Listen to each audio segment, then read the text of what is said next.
Bon, on va revenir aux choses sérieuses. Ce matin, je vous invite à tourner avec moi dans... J'ai un passage que j'aimerais discuter ce matin avec vous, c'est Matthieu 5 et le verset 3. Et si vous voulez, on va juste lire le contexte un petit peu. Matthieu 5, le verset 1 à 3. Et c'est Jésus qui parle. Voyant la foule, Jésus monta sur la montagne et après qu'il se fut assis, ses disciples s'approchèrent de lui, puis ayant ouvert la bouche, il les enseigna et dit, « Heureux les pauvres en esprit, car le royaume des cieux est à eux. » Seigneur, merci pour ta parole. Merci, Seigneur, pour la profondeur de ta parole, Seigneur, que très souvent, dans un seul verset, tu as tellement de choses que tu veux nous enseigner, nous montrer, Seigneur. Et encore une fois, Seigneur, je suis ouvert à cette dépendance de ton esprit, Seigneur, que tu puisses ouvrir mon intelligence, Seigneur, et placer les paroles dans ma bouche, Seigneur, afin que l'on puisse tous s'enseigner de ta parole, Seigneur. Merci encore une fois pour tout ce que tu fais. Dans le nom de Jésus, on a prié. Amen. Ce n'est pas un long verset, mais qui veut tellement en dire long. C'est un verset qui ne s'applique pas à une occasion spécifique. C'est un verset qui s'applique à toute une vie chrétienne, d'être pauvre en esprit. Je sais que pour ceux qui ont déjà été dans une autre religion, le mot esprit est exclu du passage et il dit souvent « heureux les pauvres ». Et les gens s'imaginent que ceux qui sont pauvres, c'est ceux qui n'ont rien, c'est ceux-là qui sont heureux. Et c'est comme lancer une calamité ou quelque chose de contraire à ceux qui sont riches. Mais il devrait terminer le passage et le Seigneur nous parle ici de « heureux les pauvres en esprit ». Juste avant d'aller dans le contexte ce matin, j'étais un petit peu perturbé par rapport à cette prédication-là. Le Seigneur me montre des choses et puis c'est d'être capable de les mettre bout à bout pour être capable de les donner au peuple de Dieu. Je pensais à mon voisin d'en haut qui s'appelle Robert et que je rencontre occasionnellement dans le garage souterrain en bas. Et puis quand je rencontre Robert, je dis « Ça va Robert? » Ah, il dit « Moi, ça va bien. » Il dit « Il y a trois choses dans la vie qu'il faut qu'ils fonctionnent. C'est le mental, c'est le physique et c'est l'argent. » Fait que c'est ces trois choses-là qui... j'ai dit, t'es sûr? Ah, il dit, quand ces trois choses-là, il me dit, c'est Robert qui parle à Robert, il dit, quand ces trois choses-là fonctionnent ensemble, on est heureux dans la vie. Et quand je ne parle pas, puis qu'il est tout seul dans son petit coin dans le garage, en train de travailler dans sa petite atelier, c'est pas un gars qui resplendit le bonheur. C'est un gars qui est triste. C'est un gars qui... Il y a ces trois phases-là dans sa vie, peut-être. Et il n'y a pas ce bonheur-là que nous avons comme enfants de Dieu à connaître le Seigneur Jésus. Comme vous savez, on travaille pour une croisade d'évangélisation le 12 mars. Et hier après-midi, je recevais un courriel du technicien de son qui est en train de monter la musique pour nous. Et ce chrétien, pas ce chrétien, mais ce technicien de son-là ne connaît pas le Seigneur.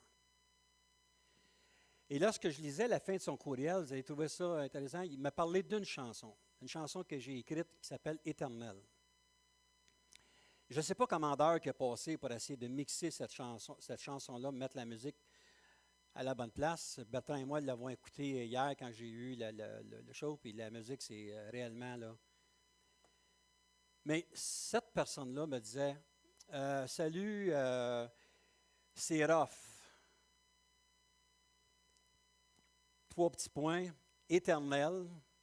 Je pensais de mettre un solo de guitare à la place, vous complémenter. Et quand j'ai pensé, ça m'a trotté dans la tête toute la soirée. Hier, on avait une rencontre, toute notre famille ensemble, mes enfants, mes petits-enfants, pour un souper spaghetti en famille. Et puis j'étais songeur, ces paroles-là ne cessaient pas de me trotter dans la tête. Quand je suis arrivé hier soir, c'était la même chose. Puis cette nuit, c'était la même chose. Puis un matin, quand je me suis levé, je pensais à ça.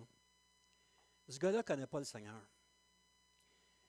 Je ne sais pas comment d'heure qu'il a passé sur la chanson, mais si tu passes 4 heures, 5 heures, 6 heures avec le chant, puis qu'il y a les paroles en arrière, « Éternel, éternel, sois attentif à mes cris. Éternel, toi qui sauves. » Ça devait être rough pour le gars, pas mal. Puis quand j'ai envoyé un courriel hier, il était quoi, peut-être 9h30, 10h, j'ai dit à Benoît, où est-ce que tu en es rendu avec la production, puis il faut se parler lundi matin, parce que vous ne travaillez pas. Vous voyez l'importance qu'un enfant de Dieu ait cette communion-là avec le Seigneur, comme Jésus nous enseigne, « Heureux les pauvres en esprit, car le royaume des cieux est à eux. » Être pauvre en esprit, ce n'est pas d'être loin du Seigneur. Être pauvre en esprit, ce n'est pas d'être un païen. Être pauvre en esprit, c'est de reconnaître notre besoin davantage du Seigneur. Et dans la vie, souvent, on peut être envahi par toutes sortes de projets dans notre vie qui nous tiennent occupés en tant qu'humains, chrétiens ou non chrétiens. Et lorsque ces projets-là s'éloignent de notre vie, on tombe comme dans le néant, on ne sait plus où aller. Et d'entrer dans la présence du Seigneur. Comme on chantait ce matin, j'ai aimé les chants ce matin. On voit que c'était des chants qui étaient des cris du cœur. « Introduis-moi quand je regarde ta sainteté. » Le peuple de Dieu a réellement besoin de reconnaître notre pauvreté en esprit présentement. On a besoin de se rapprocher. Ça va tellement vite dans ma tête ce matin, je vais essayer de suivre mon ordre de... Dans le psaume 31, le verset 10 et 11, je regardais un psaume de David qui nous disait « Le combat qui nous attend ». On ne lira pas tous les passages ce matin. Mais être un enfant de Dieu ne t'exclut pas d'une bataille. Être un enfant de Dieu ne te met pas à part de ce qui peut se passer dans le monde entier. Lorsqu'on s'approche de Dieu, il va nous donner sa protection, il va nous donner sa direction, mais il ne nous exclut pas des situations qu'un humain va vivre sur cette terre. J'écoutais Isabelle qui disait à la fin, elle disait, « Ah, pensez-y un jour, on va être dans la présence de Dieu, on va tout louer le Seigneur. » C'est vrai. Mais au moment où on se parle, on n'est pas tout à fait rendu là encore. Et on vit cette bataille-là, interne, qui nous empêche souvent de s'épanouir en Jésus-Christ, de prendre notre liberté en Jésus-Christ. On entre dans un temps extraordinaire, un temps où les familles se rencontrent, encore avec certaines restrictions. Et souvent, on va se donner la main, on peut peut-être se faire la collade à des plages, je ne sais pas. Peut-être qu'on ne le fera pas. Puis on va leur souhaiter bonheur et prospérité, c'est ce qu'on entend un peu partout. On va leur souhaiter que tout s'accomplisse dans leur vie. Mais nous, comme enfants de Dieu, s'il y a une chose que je peux vous souhaiter, frères et sœurs, aujourd'hui, c'est que vous puissiez, et que moi je puisse aussi reconnaître ma pauvreté, afin que je puisse m'approcher davantage de Dieu. Je vois 2022 comme un gros défi, très gros défi. Et comme je vous parlais de Benoît tantôt, par un seul chant que le Seigneur m'a donné en 1986, ça faisait même pas un an que j'étais sauvé, puis je jouais 3 accords sur une guitare, puis c'est les 3 accords que j'ai mis sur le chant. Si le Seigneur a touché quelqu'un dans son studio par ces paroles-là, je m'imagine que si nous, on s'en va dans l'évangélisation, puis que si on prie, si on intercède, puis qu'on se rapproche de Dieu, comment est-ce que Dieu va toucher le peuple, les gens qui ne le connaissent pas présentement? Frères et sœurs, il y en a beaucoup qui disent ici, moi je sais que le Seigneur va emmener un réveil, tout le monde parle d'un réveil, moi aussi j'y crois.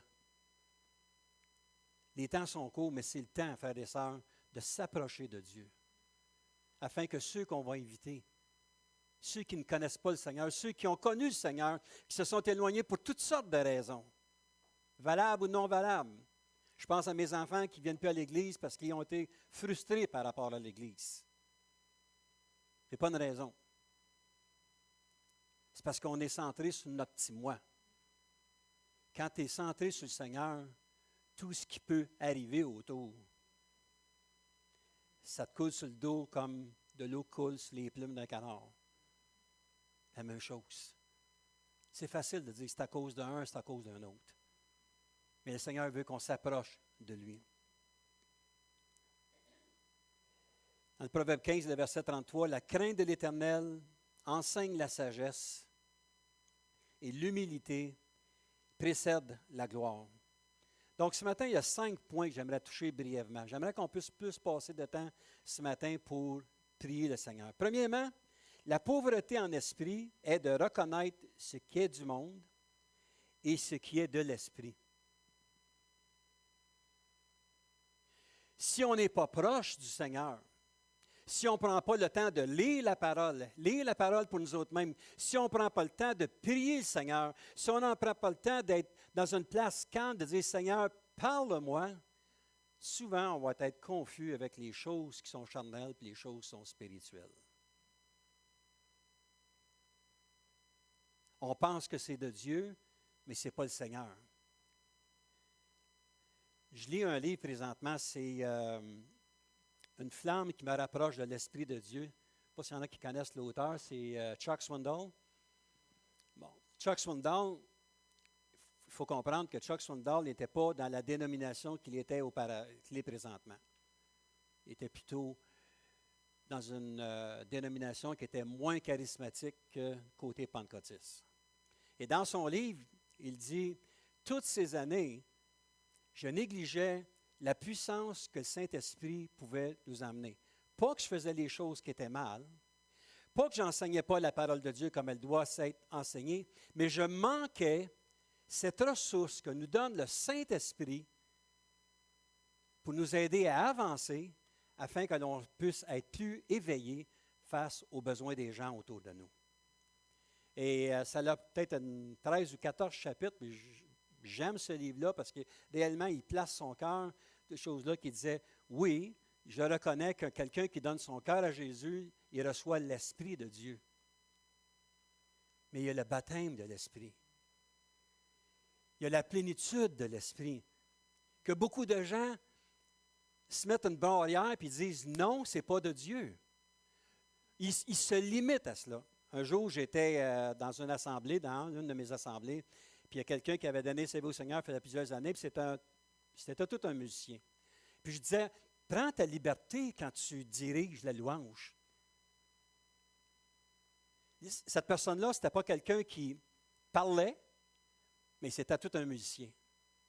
Puis un jour, il commence avec son épouse à faire la louange. Je ne parle pas de Bertrand et Isabelle. Okay? Juste mettre les choses au clair en partant. Là.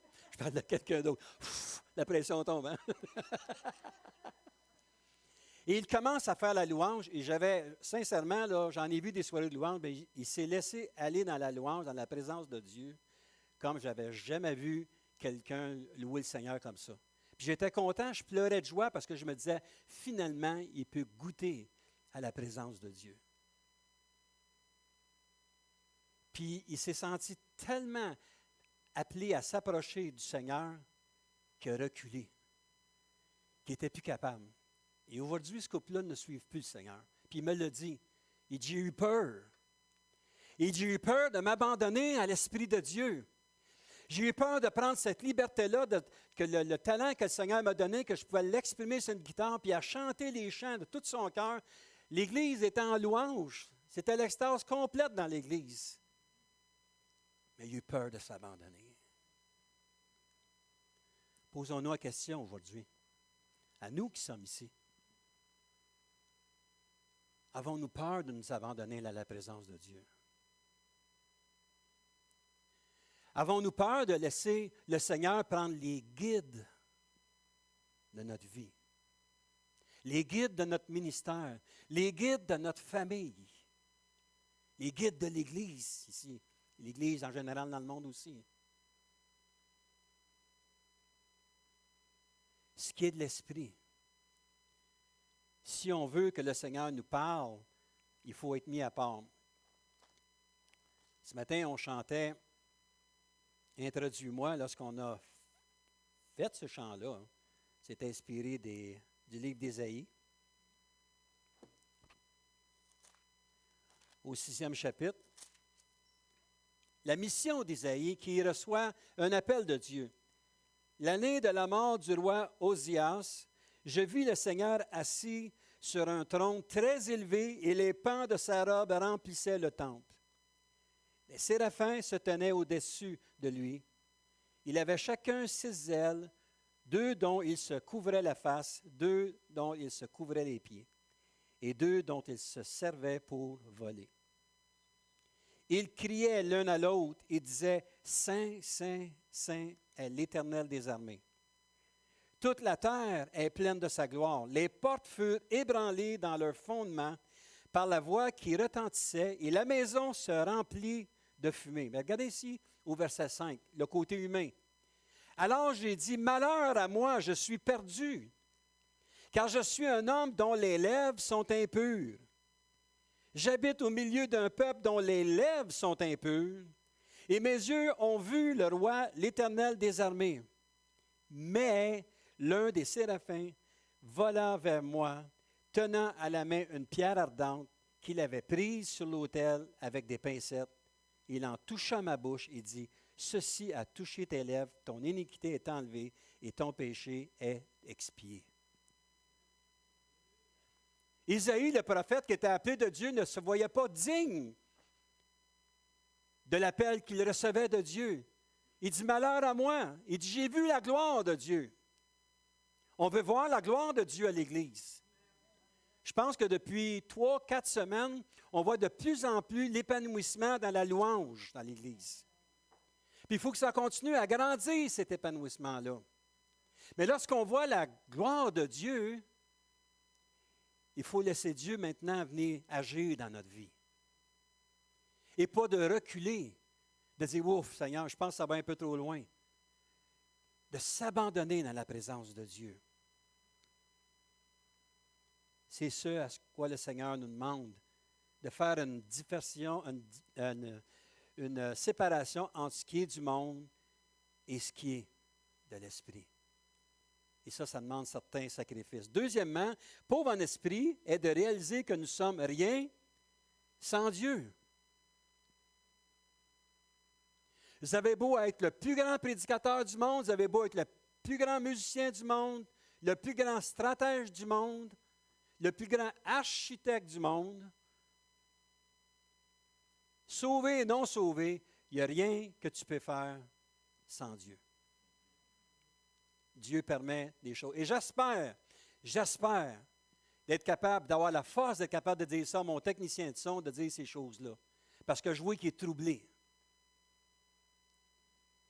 L'Esprit de Dieu l'appelle, mais il ne sait pas c'est qui, lui, l'Esprit de Dieu. Comme les gens qu'on va inviter, ils ne savent pas c'est qui l'Esprit de Dieu. Mais l'Esprit de Dieu, vont l'avoir, vous allez voir avec la fin de la prédication, ça vient de la façon qu'on agit aussi. Luc 18, vous connaissez le texte.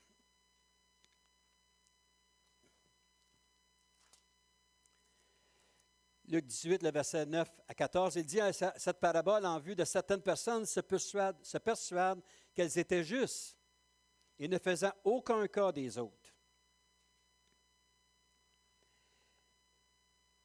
2 hommes montèrent au temple pour prier. L'un était pharisien et l'autre publicain. Le pharisien, debout, priait ainsi en lui-même, « Ô Dieu, je te rends grâce de ce que je ne suis pas comme le reste des hommes, qui sont ravisseurs, injustes, adultères, ou même comme ce publicain.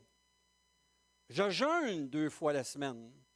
Je donne la dîme de tous mes revenus. » Et lui, le publicain, se tenant en distance, n'osait même pas lever les yeux au ciel, mais il se frappait la poitrine en disant, « Ô Dieu, sois apaisé envers moi qui suis un pécheur. » Je vous le dis, celui-ci descendit dans sa maison justifié plutôt que l'autre, car quiconque s'élève sera abaissé et celui qui s'abaisse sera élevé. L'humilité. Il n'y en a pas un qui est meilleur que l'autre dans l'Église ici. Pas un seul. Il n'y en a pas un qui est plus petit que l'autre. On est tous au même niveau. Mais il faut réaliser une chose. Si on veut que l'Église de Varennes, si on veut que l'Église en général, si on veut que la mission fonctionne dans le monde entier, laissons Dieu agir à sa guise. Et ça peut nous demander certains sacrifices. Ce matin, je cherchais un passage et puis je l'ai trouvé. Juste trouver mon passage. Luc 10, il est pas, tu ne l'as pas, ma soeur, je m'excuse. Il est sorti un comme ça dans. Luc 10, le verset 18. Jésus leur dit, « Je voyais Satan tomber du ciel comme un éclair.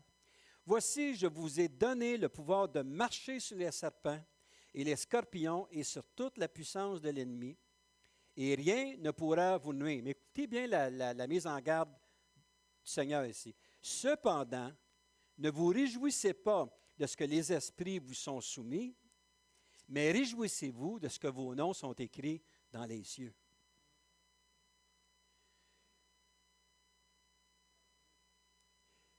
À un moment donné, ça met en perspective les dons et les talents que le Seigneur nous donne.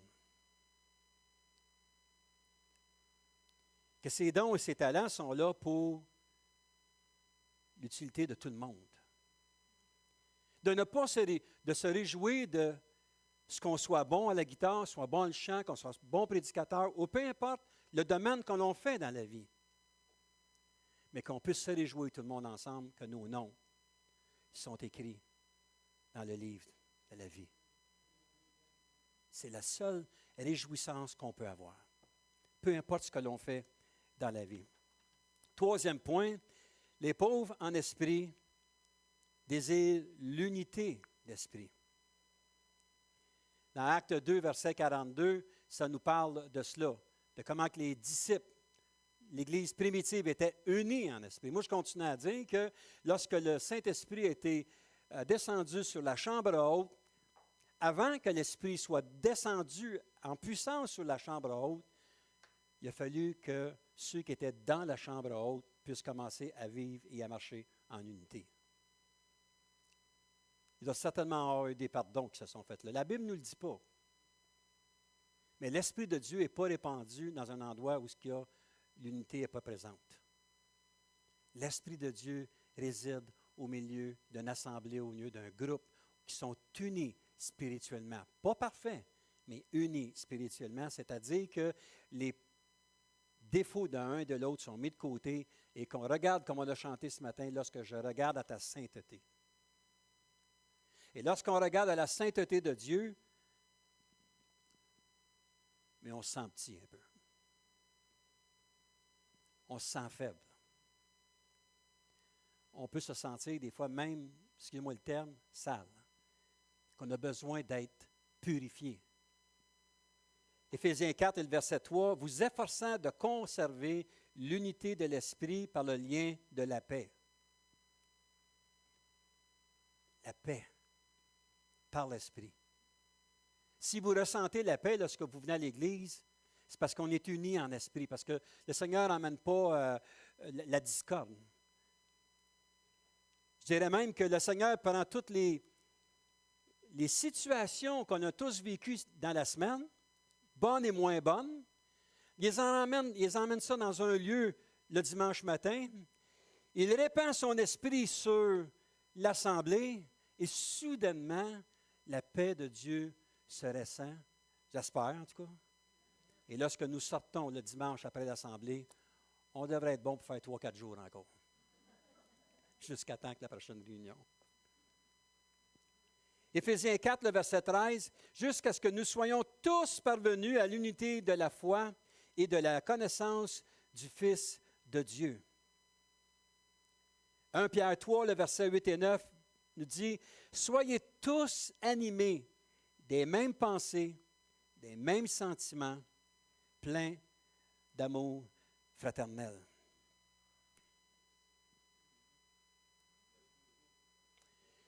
La présence du Seigneur, l'Esprit de Dieu. Le pauvre en esprit désire l'unité d'esprit. Et je vous demande, frères et sœurs, dans les semaines, dans les mois qui s'en viennent, de rechercher cette unité d'esprit-là. La rechercher autant que l'on peut, parce que oui, la bataille va être féroce. On parle d'évangélisation. On parle de voir des âmes sauvées. On parle de voir des vies changer. On parle que des gens vont annoncer la parole de Dieu, vont prendre ces personnes-là qui appartiennent au monde, puis vont les emmener de force, si vous voulez, dans la présence du Seigneur. Il y en a un qui n'est pas content, il s'appelle Satan. Ils veulent pas, Satan ne veut pas qu'on défasse son royaume, qui est puissant jusqu'à date. Mais comme je disais tantôt, on peut marcher sur les scorpions. On peut affronter les mauvais esprits. Seulement si on est blotti dans la présence du Seigneur. Unis avec lui, un en esprit. Et je peux vous garantir qu'on va voir la gloire de Dieu éclater chez nous. Je ne peux pas vous dire comment, mais je peux vous garantir que Dieu ne refusera jamais une bénédiction sur des gens qui sont unis spirituellement, en son nom, pour voir sa gloire éclater. Jamais. On a vu des choses dans l'Ancien Testament qui étaient pires que ça. Puis pourtant, Dieu s'est manifesté. On rappelle un qui vient en tête, c'est Josaphat. Il pleurait et tout, puis il était entouré les ennemis. Il a ouvert ses yeux puis a vu comment est-ce que Dieu a combattu pour lui. C'est le genre d'unité en esprit que le Seigneur désire pour son assemblée. Je parle pour notre assemblée, bien sûr, Varennes, et pour le monde entier. C'est un message qui devrait être donné à tout le monde, dans le monde entier, comme on a besoin de s'unir spirituellement pour voir la gloire de Dieu se réaliser ou s'accomplir. Quatrième point, les pauvres en esprit sont remplis d'un esprit de gratitude. Moi, j'ai hâte un jour d'être dans la présence du Seigneur et de rencontrer l'apôtre Paul.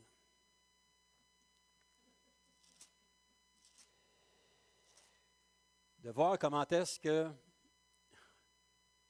Paul, c'était quelqu'un de déterminé.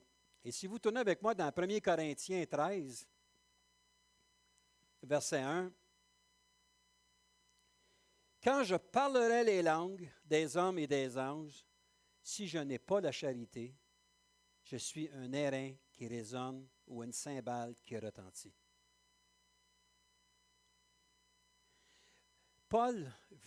L'apôtre Paul venait de prêcher 1 Corinthiens 12, il va prêcher 1 Corinthiens 14. C'est des chapitres qui sont remplis de la manifestation de l'Esprit là-dedans.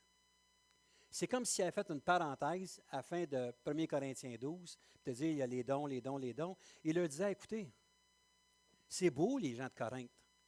Vous avez tous les dons pour réussir. Mais si ce n'est pas l'amour, tu sonnes comme une cymbale qui est fausse. Ce n'est pas de se faire un standard selon ce que nous avons, ce que les autres n'ont pas, mais c'est de se confondre dans la masse par l'amour avec les dons que Dieu nous a donnés, afin qu'ils soient acceptables pour ceux qui entendent ce que nous faisons, entendent ce que nous accomplissons. Et trop souvent, l'Église peut être une place où on peut écraser la personne. De cesser de s'appuyer sur leurs dons comme étant ceux qui obtenaient ces dons, mais de plutôt d'agir par amour pour les autres. Le pourquoi de tout cela est qu'ils dégageaient un son qui était agaçant et irritant pour les gens. Tu as beau parler en langue, puis je vous conseille de parler en langue. Je vous conseille, si vous n'êtes pas baptisé de l'Esprit, de demander au Seigneur, je veux être rempli de l'Esprit. Mais que le son que nous dégageons, si Dieu nous donne une langue quelconque dans l'assemblée, que ce ne soit pas un son qui soit irritant, mais plutôt qui marche de pair avec ce que nous vivons dans notre vie. Laissez-moi vous donner un exemple. Comme pasteur, puis il y en a d'autres qui ont été pasteurs, j'ai entendu des gens qui ont parlé en langue, et ces gens-là étaient vus comme spirituels dans l'Église, même très spirituels dans l'Église. Assez que même si cette personne-là ne donnait pas un message en langue, avec l'interprétation, c'était comme si l'assemblée n'était pas complète. Il manquait quelque chose dans l'assemblée. Mais j'ai vu aussi des gens qui parlaient les langues, qui donnaient la traduction que le Seigneur leur donnait, mais que ces gens-là n'étaient pas des exemples dans l'Église.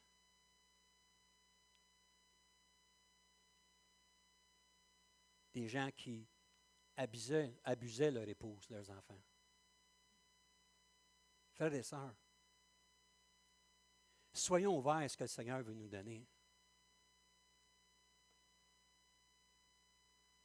Si aujourd'hui, il y a beaucoup de gens qui ne vont pas à l'Église, c'est peut-être parce qu'ils ont été blessés tantôt dans une Église quelconque. Peut-être, je ne sais pas. Mais le Seigneur nous a donné la force de continuer. Mais est-ce que nous pouvons revenir à un esprit de coopération avec l'Esprit de Dieu? Est-ce que nous pouvons accepter le don que le Seigneur nous donne, mais que ce don-là soit transmissible par notre exemple aux gens qui écoutent, aux gens qui entendent? Une parole qui vient, oh, on a un concert d'évangélisation le 12 mars à Saint-Hubert. Vous êtes invités à venir. Mais que la vie que l'on démontre avant et après soit de pair avec ce que les gens vont entendre cette journée-là. Ce n'est pas tout le monde qui va dire oui au Seigneur le soir de l'évangélisation. Il y a des gens qui vont dire, je vais toujours bien voir comment ces gens-là vont réagir ou vont agir dans la vie. Il faut vivre une vie de gratitude. À la fin de son passage, Paul dit dans 1 Corinthiens 13, le verset 13, « Maintenant donc, ces trois choses demeurent, la foi, l'espérance, la charité, mais la plus grande de ces choses, c'est la charité, l'amour. » Tu n'as peut-être pas ce que j'ai, mais je t'aime avec l'amour de Jésus. Puis je vais prier que le Seigneur te donne ce que ton cœur demande. Pas ce que moi je veux que tu aies, ce que ton cœur demande. Et qu'est-ce que notre cœur demande aujourd'hui? Un changement, un renouveau dans notre vie. Je suis en train de commencer à regarder pour les prédications 2022. Et je pense que le Seigneur, ce qu'il veut faire, c'est un temps de renouveau. On parle de reset, je ne sais pas comment dire ça en français, de recommencer à zéro. Le Seigneur veut que l'on partisse d'aujourd'hui, que l'on puisse s'approcher de lui. Jean, dans l'Évangile de Jean 13, le verset 34-35, un passage que vous connaissez, « Aimez-vous les uns les autres, et tous verront que vous êtes mes disciples si vous avez de l'amour les uns pour les autres. » Et cinquièmement, en terminant, les pauvres en esprit découvrent le bonheur en étant au service des autres. Jésus nous a donné l'exemple en lavant les pieds de ses disciples avant d'être vendu. Jésus savait très bien ce qui s'en venait. Il savait. Est-ce qu'il a rejeté Judas de sa table? Non. Il a gardé jusqu'à la fin et il a dit, écoute, accomplis promptement ce que tu as prévu de faire. Parce que Jésus savait. Lorsqu'il a lavé les pieds de ses disciples, il a lavé les pieds de Pierre, qui l'a renié, de tous ses disciples qui l'ont abandonné. Mais qui sommes-nous pour nous faire la même chose? De s'accepter les uns les autres, de s'aimer avec les défauts qu'on a. Ce n'est pas plutôt un changement d'attitude que le Seigneur nous demande? Une attitude axée sur son esprit, sur sa direction, sur sa façon de nous façonner, la façon qu'il veut nous former, d'être capable d'accepter de hey, est-ce que je suis digne ou est-ce que je dois moi aussi aller sur la table du bon potier? Et lorsqu'il met la meule à tourner, peut-être de voir que peut-être la première vase que ça a donné n'était peut-être pas conforme. À un moment donné, encore une fois, on commence, puis le Seigneur nous façonne encore. Savez-vous que les vases qui sont le plus longs, c'est ceux qui valent le plus cher? Aller raffiner un vase comme ça prend une dextérité extraordinaire. Et Dieu, ce qu'il veut faire dans notre vie, c'est justement nous raffiner, nous autres. Il veut nous façonner. Il veut qu'on soit comme lui. Bien entendu, on ne sera jamais comme le Seigneur. Un jour, on va l'être dans sa présence. Même Jésus ose dire, j'ai fait des grandes choses, vous êtes capable de faire encore des plus grandes choses. Quel beau message qu'il a donné à son Église. Donc, en conclusion, ce matin, j'aimerais qu'on puisse tourner dans le psaume 32.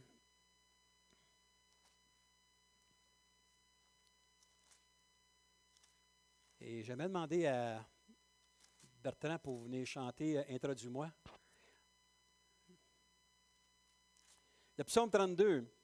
Heureux celui à qui la transgression est remise, à qui le péché est pardonné. Heureux l'homme à qui l'Éternel n'impute pas d'iniquité, et dans l'esprit duquel il n'y a point de fraude.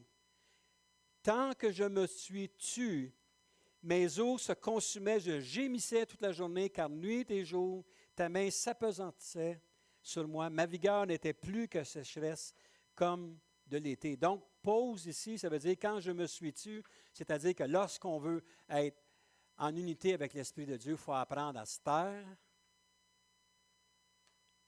de cesser de se plaindre, de cesser d'agir charnellement et d'écouter ce que le Seigneur veut nous dire. Un peu plus loin, je t'ai fait connaître mon péché, je t'ai caché mon iniquité, j'ai dit, j'avouerai mes transgressions à l'Éternel et tu as effacé la peine de mon péché. Le Seigneur ne peut pas te pardonner ce que tu refuses de lui donner. Quels sont les péchés qu'on a? Possiblement qu'on est des chrétiens sur le bon bord. On n'a pas des péchés graves, comme on dit. Tu sais, peut-être des péchés veniels, mais c'est pire. Excusez-moi d'utiliser le terme, là. Pour le Seigneur, veniel ou grave, ce n'est pas grave. Un péché, c'est un péché. Allons remettre notre vie devant le Seigneur. Et un peu plus loin, qu'ainsi tout homme pieux te prie au temps convenable. Si de grandes eaux débordent, elles ne t'atteindraient nullement. Tu es un asile pour moi. Tu me garantis de la détresse. Tu m'entoures de chants de délivrance. Je t'instruirai et je montrerai la voie que tu dois suivre. Je te conseillerai, j'aurai le regard sur toi. Ne soyez pas comme un cheval ou un mulet sans intelligence. On les bride avec un frein et un mors dont on les part afin qu'ils ne s'approchent point de toi. Beaucoup de douleurs sont la part du méchant, mais celui qui se confie en l'Éternel est environné de sa grâce. Juste, réjouissez-vous en l'Éternel et soyez dans l'allégresse. Poussez des cris de joie, vous tous qui êtes droits de cœur. Amen. Seigneur, je te prie ce matin que tu puisses débuter, Seigneur, dans ma vie et dans la vie de tous mes frères et sœurs, Seigneur, une œuvre nouvelle, Seigneur. Pas qu'on a besoin d'un nouveau salut, on a besoin, Seigneur, que tu puisses créer dans nos cœurs cette soif de ton esprit, cette soif de ta présence. Je vous invite à vous lever ce matin. Prenons notre liberté pendant qu'on va chanter ce chant-là, Introduis-moi. Je vous invite à élever vos cœurs, élever vos voix devant le Seigneur. Demandez au Seigneur qu'il puisse nous montrer tous ensemble les choses qu'on doit changer, les choses qu'on doit modifier dans chacune de nos vies. Amen.